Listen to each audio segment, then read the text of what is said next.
Bismillahirrahmanirrahim. Assalamualaikum warahmatullahi wabarakatuh.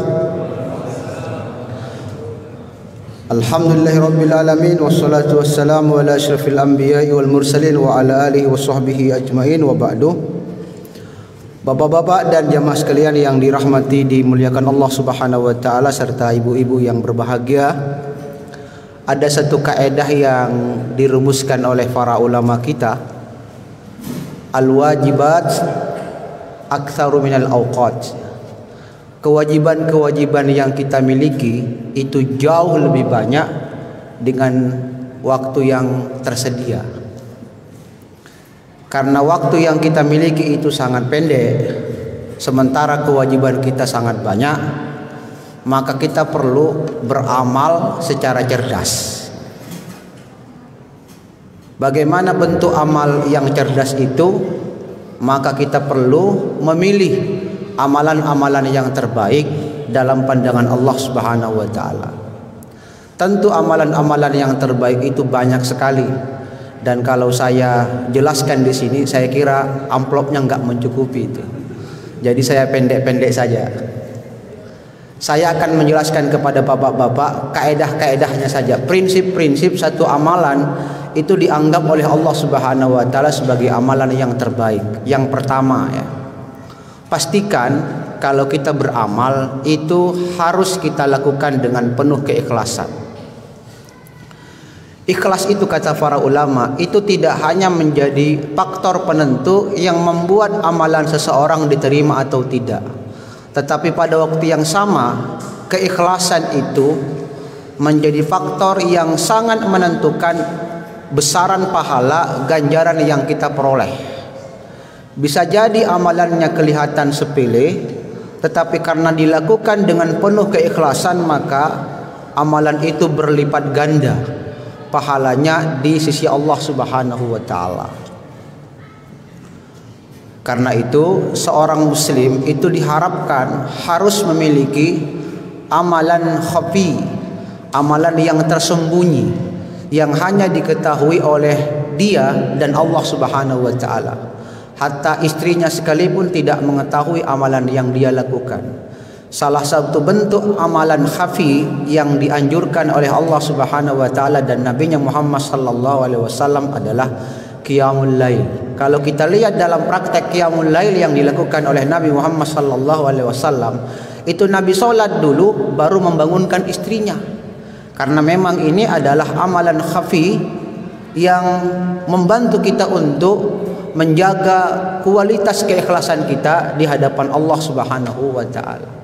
Dan kalau misalnya kita memahami kenapa, mencari alasan kenapa kemudian puasa ini dibalas langsung oleh Allah Subhanahu wa taala ganjarannya, karena memang salah satu hikmah dan tujuan berpuasa adalah menjaga nilai-nilai keikhlasan. Karena tidak ada yang tahu seseorang itu berpuasa atau tidak kecuali dia dan Allah Subhanahu wa taala saja. Iya kan?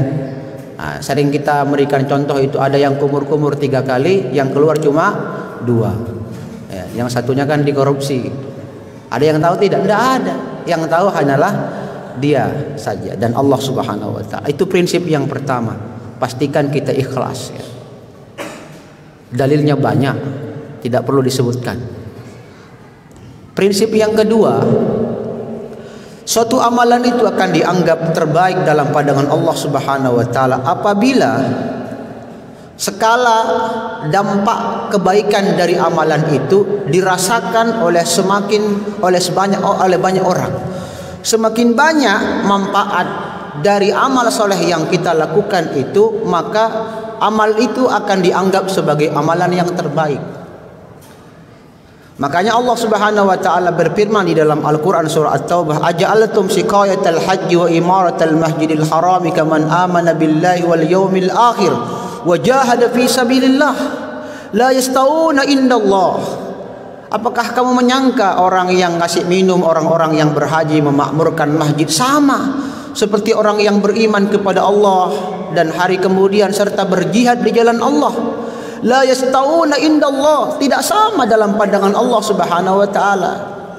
Makanya kata Syekh Yusuf Al-Qaradawi dalam bukunya fikih prioritas ya. Cari saja bukunya terjemahan bahasa Indonesia. Bahwa pahala berjihad itu jauh lebih banyak dibandingkan dengan pahala berhaji. Kenapa? Karena kalau bapak-bapak berhaji yang merasakan manfaat dampak kebaikan dari haji itu ya bapak-bapak aja. Orang lain tidak merasakan.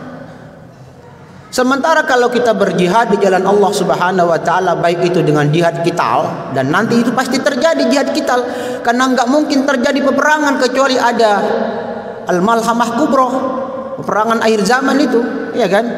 Yang kita sebut dengan istilah Armageddon. Kita akan melawan antara orang-orang Islam dengan orang-orang Yahudi, ya kan? Itu pasti terjadi. Baik itu dengan jihad seperti itu atau dengan jihad harta. Kenapa?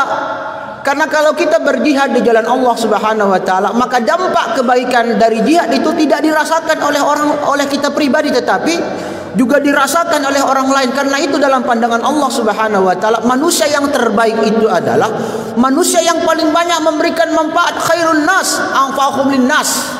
Yang terbaik di antara kalian adalah yang paling banyak memberikan manfaat kepada orang lain. Semakin kita banyak memberikan manfaat kepada orang lain, maka semakin amal itu dianggap sebagai amalan yang terbaik. Dan siapapun yang beramal dengan amalan yang terbaik akan menjadi manusia yang terbaik dalam pandangan Allah Subhanahu wa taala.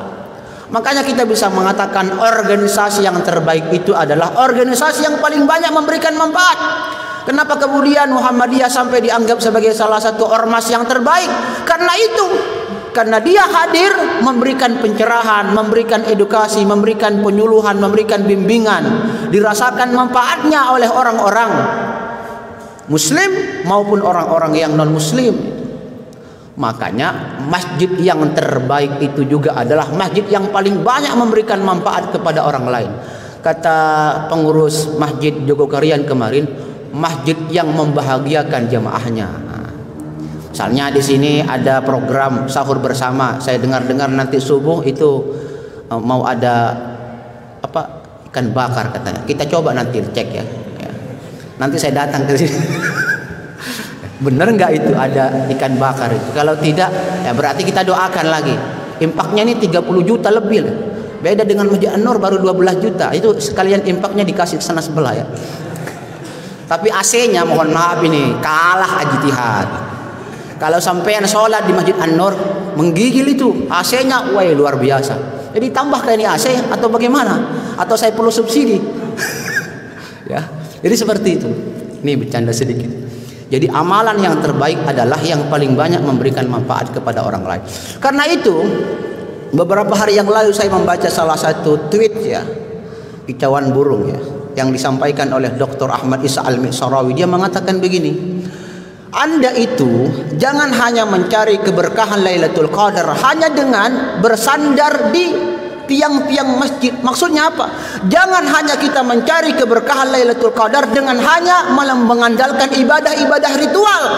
Yang paling penting dari semua itu juga adalah kita bisa mencari keberkahan Lailatul Qadar dengan ibadah-ibadah sosial. Apa itu ibadah-ibadah sosial? Yang pertama, pastikan ibumu ridho dengan kehadiranmu di dunia.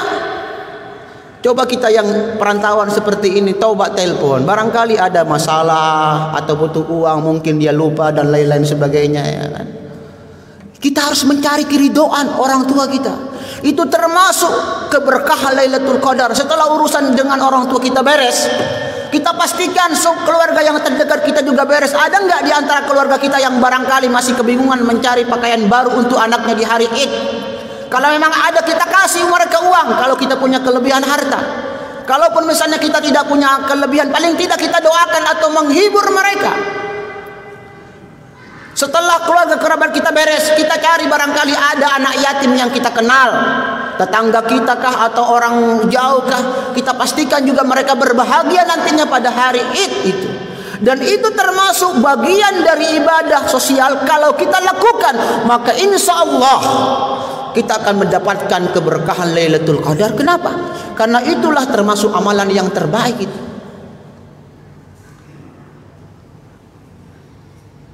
Wallahu fi aunil abdi ma kana al abdu fi auni akhihi.